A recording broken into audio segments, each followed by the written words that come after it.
üstte geri kalkmış.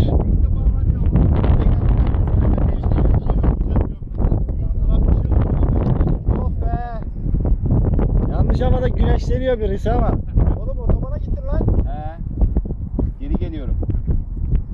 Zaten otobanı geçmiştik. Ha, metre yeni düzeldi ha. 80 bak metre coştu. Yalnız 100 kilometre diyor. Sen 100 kilometreyle gitmiyorsun ki. Diyorum. Saatte 100 kilometre.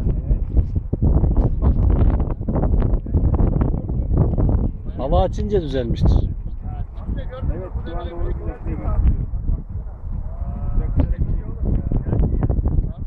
onu Oğlum uçakçılar nerede ki lan? Aa pampa gelmiş. Ne yapıyorsunuz lan? Nerede lan uçakçılar? Ne bak. Ha? Bunlar değil mi? Ne yapıyorsun orada? Aman tabloya hiç bırak yok. İyi bakalım. Burada bak burada. Ha? Uçuyoruz hacı. Düzlüğe git düzlüğe. Solunda hafif. Çayırı çimen istiyor herif ya. Güneşleniyormuş ve açmış böyle. He. İple fotoğraf çekiyor böyle. Aa pil bitmiş lan. Artık inin. Niye oğlum daha 11.1 volt? He. Bitmedi mi işte? İnek mi lan şunu?